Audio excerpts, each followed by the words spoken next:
সমস্যার যদি বানাত্তর মধ্যে হয় তাহলে দেশের হাজারো তরুণ তরুণী এখন সোশ্যাল মিডিয়া প্ল্যাটফর্মকে শুধুমাত্র বিনোদনের মাধ্যম হিসেবে দেখছে না, বরং এটিকে দেখছে এক লাভজনক কর্মক্ষেত্র হিসেবে।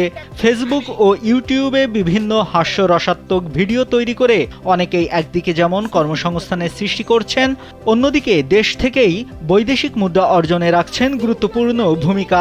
এই যে সোনারা তোরা কইলে তবে না, তোরা কইলে তবে না। তেমনই একজন মোহাম্মদ হানিফ। সৃজনশীলতার মাধ্যমে তিনি হয়ে উঠেছেন অনেকের অনুপ্রেরণা।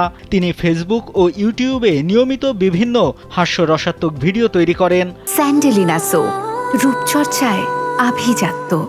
হানিফ তার কাজের মাধ্যমে স্থানীয় অনেক তরুণ তরুণীকে অভিনয়ে ও প্রযোজনার কাজে যুক্ত করে তাদের দৈনিক আয়ের ব্যবস্থা করেছেন। যারা কমেডি ভিডিও করে তাদেরকে নিয়ে আমি কন্টিনিউ কাজ করা শুরু করি। তারা রোজ হিসেবে আছে এখানে। তাদের পেমেন্ট দিয়ে তারা কাজ করে চলে যায়, কমেডি ভিডিওগুলো তৈরি করি। তাছাড়া পাশাপাশি আমরা সিঙ্গেল নাটক নিয়ে কাজ করি ফেসবুক আর ইউটিউবে। আর আপনারা সবাই হয়তোবা জানেন যে ফেসবুক ইউটিউব থেকে খুব সহজেই এই সব ভিডিও আপলোড করে দেখা যাচ্ছে টাকা ইনকাম করা যাচ্ছে। অপর একজন অভিনয়প্রেমী মোহাম্মদ শাহজাহান মিয়া, যিনি অভিনয়ের নেশায় কর্ম ফেলে বিদেশ থেকে ফেরত আসেন দেশে।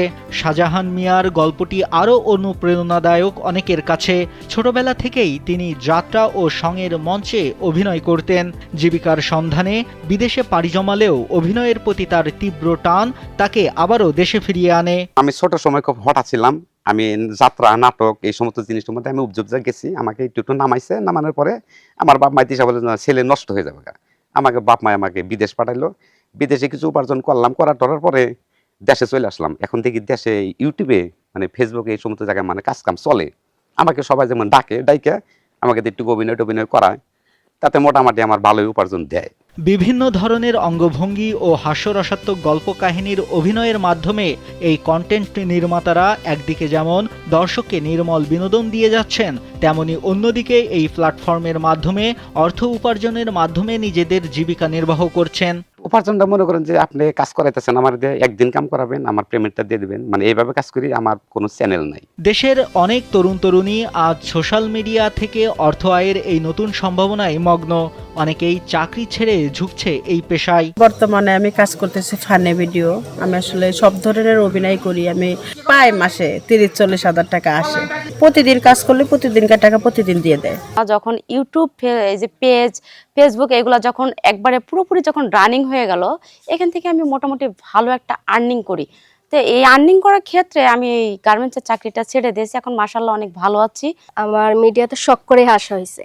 শখ করে আসতে আসতে এখন এটা একটা পেশা হয়ে গেছে। এটা থেকে বের হওয়া অসম্ভব, তোটাই ভালো লেগে গেছে। এটা একটা ভালোবাসার জায়গা। হ্যাঁ, সোশ্যাল মিডিয়াতে আসার আগে আমি স্টাডি করতাম, বাট স্টাডির সময় আমার একটা হবি ছিল যে আমি অ্যাক্টর হব। তো সেটা আমি নিজের চেষ্টায় এই পর্যন্ত আসা। আর এসব তরুণ তরুণীরা গাজীপুরের বাসিন্দা। তাদের অনেকেই এখন মনে করছেন সঠিক দিক নির্দেশনা ও সরকারি পৃষ্ঠপোষকতা পেলে সোশ্যাল মিডিয়া কন্টেন্ট তৈরি দেশের অর্থনীতিতে আরও বড় ভূমিকা রাখতে পারবে। তরুণ সমাজের জন্য নতুন দিগন্ত উন্মোচন হবে। নাইমুল হাসিব, কালবেলা।